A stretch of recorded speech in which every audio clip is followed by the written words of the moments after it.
வணக்கம் ஃப்ரெண்ட்ஸ், உங்கள் எல்லாரையும் பிருந்தாஸ் கிச்சனுக்கு அன்போடு இருக்கிறேன். இப்போ நம்ம காலம்பரை டிஃபனுக்கு, அதாவது சப்பாத்தி பண்ணோம், இல்லை இட்லி, தோசை, உப்புமா இருக்காதும் சரி, அதுக்கு நம்ம சிம்பிளாக ஒன்றா இப்படி ஒரு கைப்பிடி பாசி ஒரு போட்டுப்போம். இதை களைஞ்சிட்டு இதோட தண்ணி ஊற்றி இதில் கொஞ்சம் ஒரு முருங்கைக்காய் நறுக்கி வச்சுருக்கேன், அதை போட்டுக்கலாம்.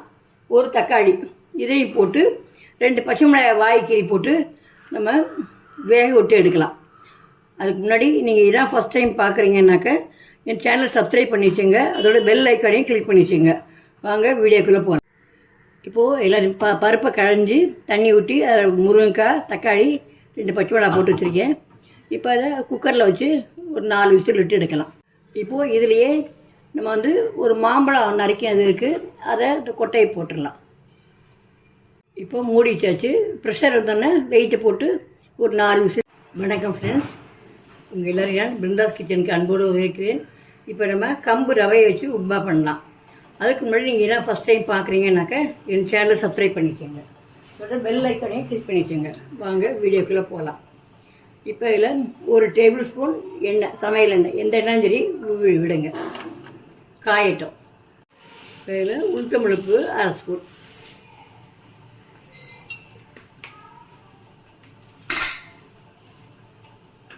கடுகு ஒரு 1/4 ஸ்பூன்,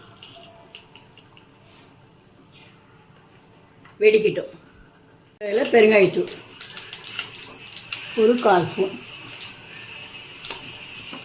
அடுத்து இஞ்சி, பச்சை மிளகாய் நறுக்கிட்டுருக்கேன், அதையும் போட்டுக்கலாம்.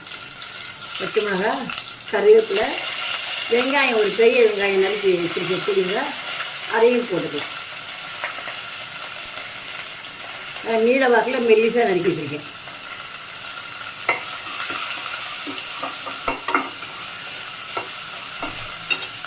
கொஞ்சம் உப்பு போடலாம், சீக்கிரம் வேகும், வதங்கிடும்.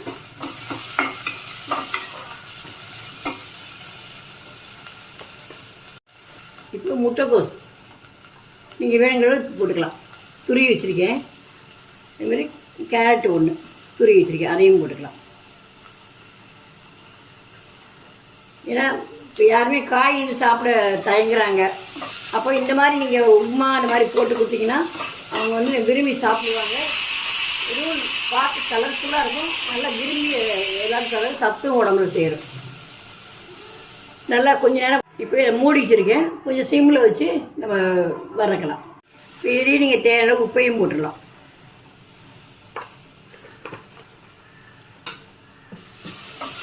போட்டு வதங்கினோடனே தண்ணி விடலாம்.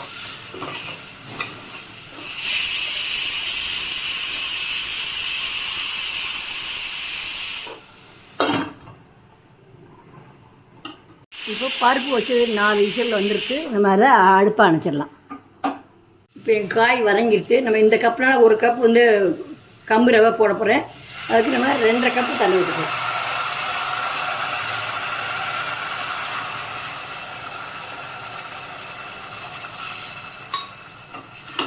கொதி வரட்டும். கொதி வந்தவுடனே நம்ம ரவையை போட்டு கிளறலாம். இப்போது தண்ணி கொதி வந்துடுத்து, நம்ம ரவையை போட்டு கிளறலாம்.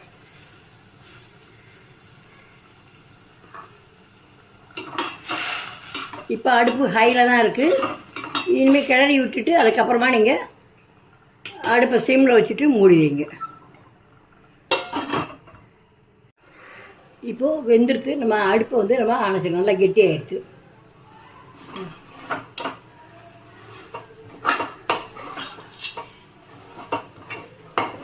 அப்படியே மூடி வச்சிடலாம்.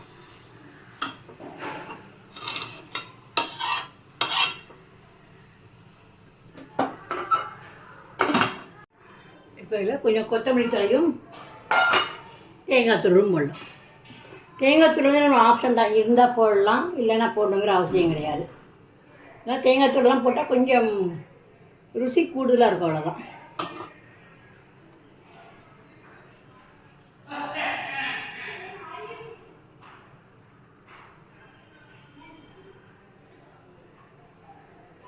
இல்லை வேணா இன்னும் கொஞ்சம் 1 ஸ்பூன் நெய் விட்டுக்கலாம், இன்னும் கொஞ்சம் கூடுதலாக சுவை வேணும்னாக்க.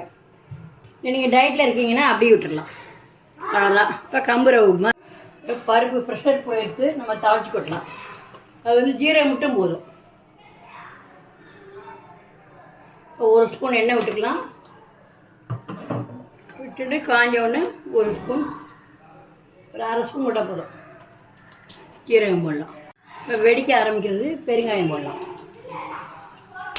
பெருங்காயம் போட்டுட்டு நம்ம இந்த பருப்பு போடலாம்.